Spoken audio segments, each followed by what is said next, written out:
Ce soir, je ne veux pas l'entendre en fait. Il appelle nature. Alors, je n'ai pas peur.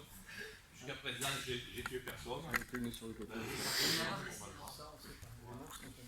Alors, sur Stogari, en règle générale, on demande un kumikata un petit peu haut. Okay, bon, chez les Japonais, on dit c'est possible comme ça.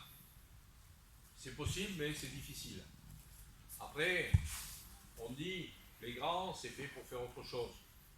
Le judo a ça de bien que les petits, Koichigari, ça marche bien, Ippon Tsurigage, ça marche bien, Morote, Tsurikomeguchi, ça marche bien.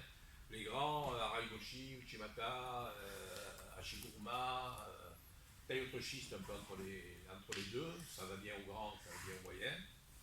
Okay, mais en règle générale, les petits, sur Osoto, c'est pas trop leur truc. Mais, comme il y a les catégories de poids, ben, en principe, c'est les moins de 60 kg, ils ne font pas 2 mètres. Hein.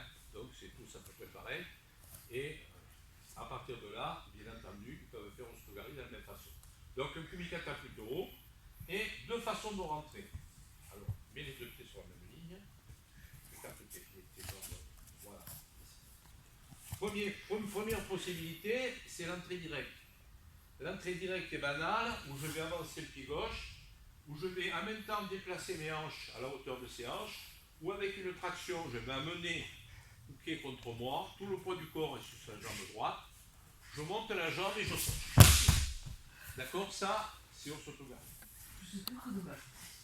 Ok? Je l'avais dit, je m'aime bien après. Je sais très bien que je me ferai pas mal, hein.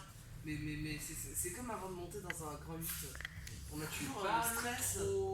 Voilà. Ça va? Oui, totalement. Voilà.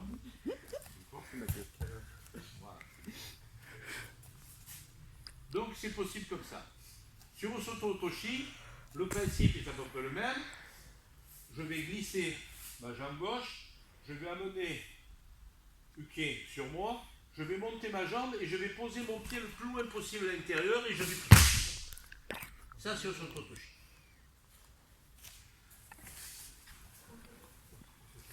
Osukuguruma se pratique plutôt sur un principe, sur une tentative de balayage.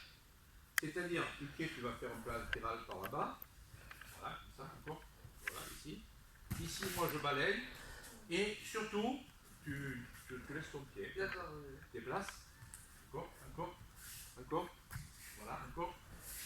Ici, je balaye. Et tout de suite, regardez. Ça, c'est ma Jinchuyan. Au lieu de mettre le pied ici, je le mets plus loin. Et là, je vais presque faire un Ogoshi. Tiens-toi droit, n'est pas peur. Ici. Et je vais sortir ma hanche vers l'extérieur. Et ici, je vais coucher.